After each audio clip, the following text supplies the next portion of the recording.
বিসমিল্লাহির রহমানির রহিম। সুপ্রিয় দর্শক, সালামু আলাইকুম। দর্শক, বিভিন্ন রিসার্চাররা বলেছেন যে অনেকগুলো এক্সারসাইজ আমরা দৈনন্দিন জীবনে করে থাকি, যে এক্সারসাইজগুলো আমাদের ব্যাক পেইন তৈরি করতে পারেন বা আমাদের ব্যাক পেইন তৈরি করতে অনেক ভূমিকা রাখে, এবং যাদের ব্যাক পেইন আছে বা ব্যাকের কষ্ট আছে তাদের আরও কষ্ট বাড়িয়ে দিতেই পারে।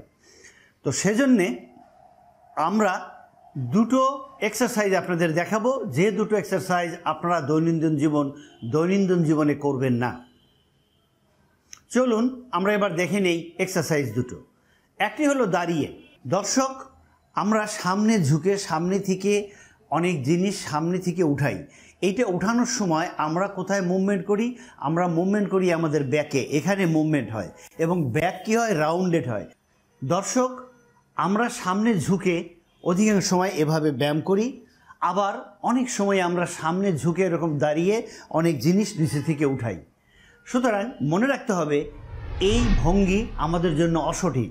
এই ভঙ্গি আমাদের ব্যাক পেইন তৈরি করবে।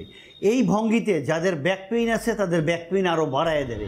সুতরাং এই ভঙ্গিটি বা এভাবে আমরা এক্সারসাইজ করব না। যেমন আমরা কি করে থাকি, আমরা এভাবে করে থাকি, এভাবে সামনে ঝুঁকে জিনিস এরকম উঠাই, সামনে ঝুঁকে এরকম জিনিস উঠাই। যদি আমরা এই এক্সারসাইজটি করতে চাই তাহলে আমাদের পেটের মাংস শক্ত করে, আমাদের হিপ অ্যান্ড নি বাঁকা করে আমরা জিনিসটা নিচে থেকে এরকম উঠাতে পারি। তাহলে আমাদের ব্যাকে কি হবে? ব্যাকে গর্ত থাকবে, হলো থাকবে, রাউন্ডেড থাকবে না এবং ব্যাক পেইন হবে না। চলুন দর্শক, আরেকটি এক্সারসাইজ আমরা শুয়ে, সাধারণত যারা স্পোর্টস অথবা যারা বডি বিল্ডিং করেন অথবা যারা জিমে যান, আমরা বিভিন্ন সময় দেখে থাকি যে তারা এই এক্সারসাইজটি করেন শুয়ে। এটাতেও কি হয় আপনারা দেখে নেবেন যে এখন কি হচ্ছে। এটাতে একটি লোক এরকম শুয়ে পড়লো, পা বাঁকা করলো, এখন সে বাঁকা হয়ে সে চেষ্টা করে তার এই এলবো হাঁটুতে লাগানোর জন্যে, এভাবে লাগানোর জন্যে, আরও অনেকেই ওঠে লাগানোর জন্য। তাহলে এইটা করলে কি হবে? কোমর রাউন্ডেড হবে এবং আপনার ব্যাক পেইন হওয়ার ঝুঁকি অনেক বেড়ে যাবে এবং আপনার ডিস্ক প্রোট্রুশন হওয়ার ঝুঁকি অনেক বেড়ে যাবে। তো সুতরাং এক্সারসাইজটিও আপনারা করবেন না।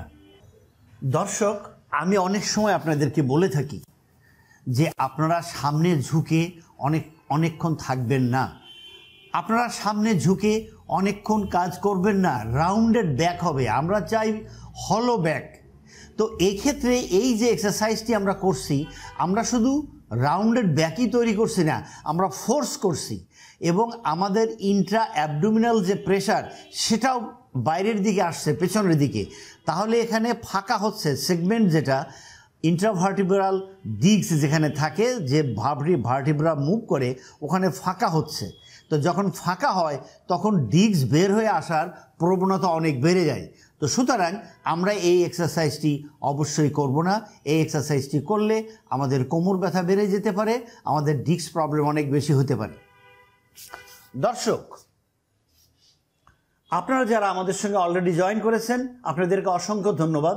যারা এখনও জয়েন করেননি আপনাদেরকে অনুরোধ, আমাদের সঙ্গে জয়েন করুন, আমাদেরকে শেয়ার করুন এবং আমাদের সাথেই থাকুন।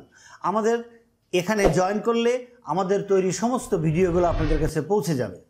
দর্শক, আরেকটি কথা, আপনাদের কমেন্টগুলো অবশ্যই লিখে আমাদের কমেন্ট বক্সে পাঠাবেন। আপনাদের কমেন্ট দিয়েই তৈরি হয় আমাদের নতুন নতুন ভিডিও।